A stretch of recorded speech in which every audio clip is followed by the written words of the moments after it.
Here's the question. If you have 0 to 4, 0 to square root of 4y minus y squared, and you have to integrate x squared plus y squared dx dy.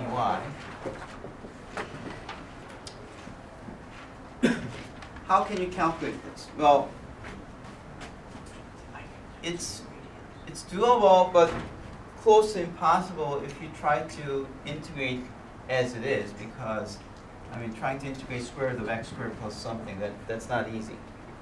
You need to do some kind of use substitution with some trig, inverse trig functions, and it's very hard.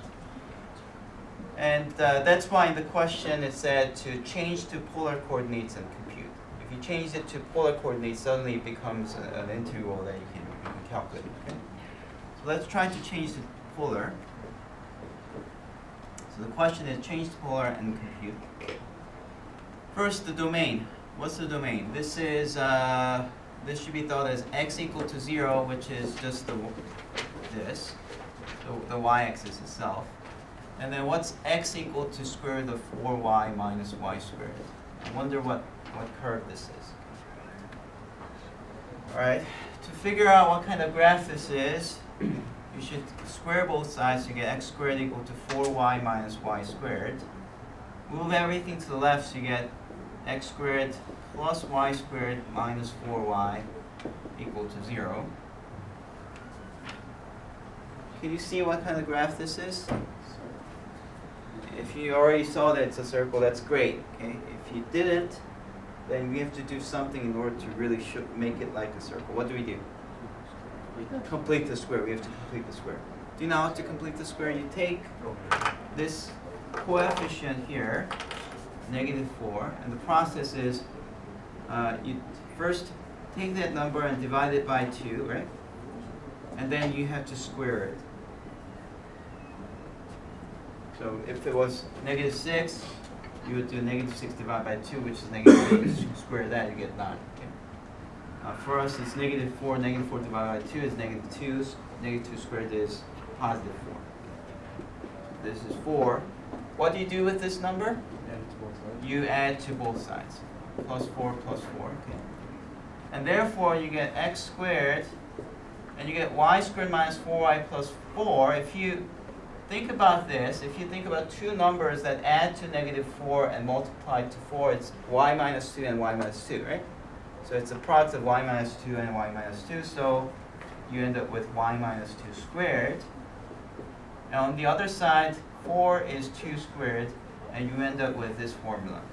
And there we see that it's a circle of radius 2, centered at 0, comma positive 2.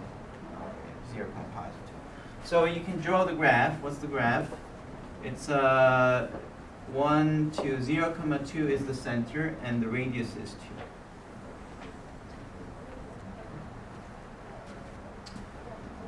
All right. However, we are not getting the entire circle, because if you write it like this, you see that x is always positive, right? If x is always positive, you're not going to get the whole thing, right? Which part of the circle would you get? First quadrant? Huh? The first quadrant? The first quadrant. Only the one that belongs to the right side, because only on the right side you get the full, you get x positive, right? On the left side, x is negative, but you can't get x negative from this. So although you get this equation from here, if you try to go back, you see that it's impossible to go from here to there. If you take the square root, you have plus or minus. So the plus one gives you the right half circle. The minus one will give you the left half circle. That's what's happening. All right, so you have x equal to 0, which is this, and you have this curve, which is this, and because you have dx inside, you're trying to paint rightwards, so you see that's what you're trying to graph, right? And then y equal to 0 to y equal to 4, those are from here to here, right? So you see that the domain that you're integrating over is right here. Okay? So that's why you're trying to integrate over. Okay? Good? Now, that's just the first part. Now we have to figure out how to represent this in polar coordinate system. So we have to change this equation into polar. Change this equation into polar. You know, actually, if you have x squared plus y squared, that's a form where it's easier to change to polar because x squared plus y squared in polar coordinates is r squared, right? So let me show you some important formulas when you convert equations from rectangular to polar. The formulas that are really important for you to know is that r squared is x squared plus y squared. And also x is r cosine theta and y is r sine theta. These are the formulas that you must know. Okay? And therefore, you have r squared on the left side, is x squared plus y squared is r squared. On the right side, what do we have? 4r sine theta. And then we can divide both sides by r, and you get r equals to 4 sine theta. And that's what gives you the circle. What kind of circle is this? This circle. It's the same thing. I mean, this was giving you that circle, right? So it's the same circle. We talked about how sine of something theta should be thought as a rose. If it's an odd number, it's the same petal. If it's an even number, then you double the number of petals, right? So for this case, you have sine 1 theta, so it's a rose with one petal, which is a strange name for a circle, but that's what it is. If you put it in the general context, this should be thought as sine 1 theta, which is a rose with one petal. But nobody says it's rose with one petal. You say it's a circle touching the origin. Okay? So if you have r equal to something times sine theta or cosine theta, or maybe you could have some minus in front, in that case, you always get a circle that touches the origin, right? Okay. So since now we figured out that the equation for this circle is r equals to 4 sine theta, we are ready to represent the integral into polar coordinates. So let's see, how does that work? You take the function, I don't know, you take the function, that doesn't change, but of course now you have to change this into r and theta. Let's do it now. It's not too big of a deal. So let's do it. Okay. So what does this change into polar coordinates? We just said x squared plus y squared is R squared. R squared. So that's square root of r squared, which is R. So the thing that you're integrating is r. Okay. And then what about dx dy? Dx dy changes to what in polar?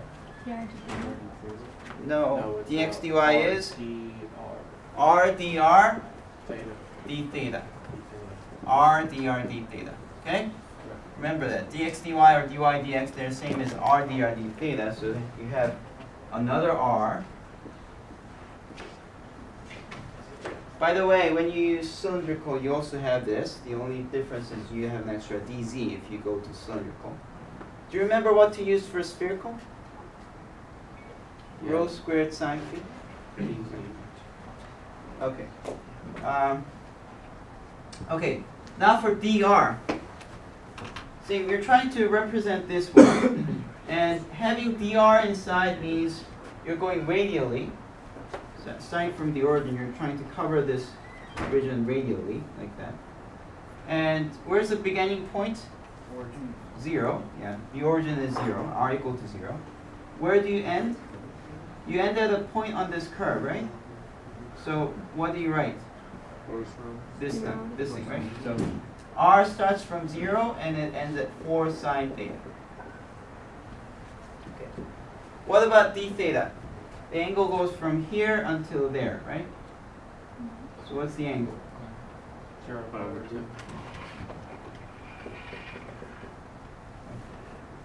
So that's the integral that you get if you change into polar coordinates. And that one is actually much easier to integrate than what you're given here. Are you starting from the origin? Oh, just think about, imagine yourself at this center and shooting rays, lasers, and you want to take note of when this laser is overlapping the region that you're trying to paint. And you see that all these rays will have the overlap with this region starting from 0 to a point on this curve, right? So you start from 0 until this curve. Not just the way it's Yeah, when you have dr, anything that you write here is r equal to something, r equal to something. Right? And r equal to 0 means the origin. Oh, okay. R equals to 4 sine theta means it's this curve. So again, it's curve to curve and value to value.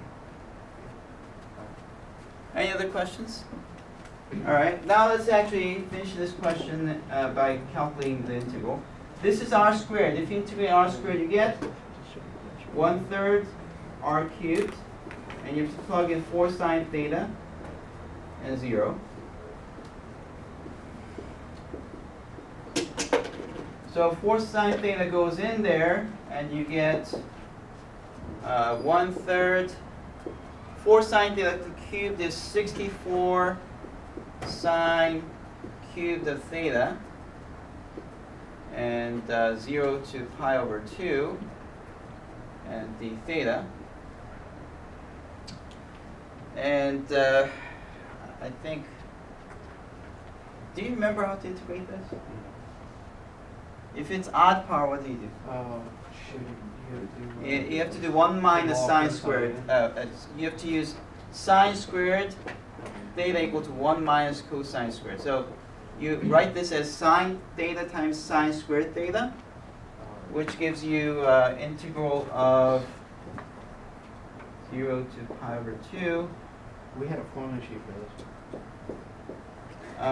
No, you're not going to be given formula. Okay, you have sine theta times sine squared theta, which is 1 minus cosine squared of theta. Like that. And then the proper way to integrate this is now by using u substitution. So let's try u substitution.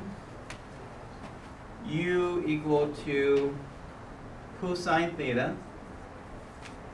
Therefore, du is negative sine theta d theta. So that d theta is 1 over negative sine theta du. Okay? And then also when theta is 0, what's the value of u? No, I'm talking about the bounds. You have to change these bounds too, right? So when theta is 0, what's the value of u? 1. When theta is pi over 2, what's the value of u? What's cosine pi over 2? What I'm doing is I'm taking this number and I'm plugging this in here to get the value of u. So what's cosine pi over 2? 0. So we put 0 here.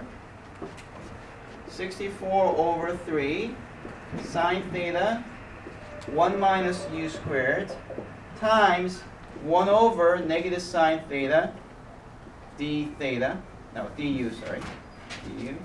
Sine theta cancels, and you can use this minus, you can use this minus to switch these two things, right? Yeah. Okay, I don't have any more space, so let me finish up here. So we're going to use this minus to switch these two around, and we get integral from 0 to 1 by using the minus there. And 64 over 3, 1 minus u squared du, which is 64 over 3. If you integrate 1, you get u. If you integrate u squared, it's 1/3 u cubed. And you plug in 1 and 0. So that's 2/3. It's 64 over 3 times 2/3 which is 128 over 9. So that finishes up question.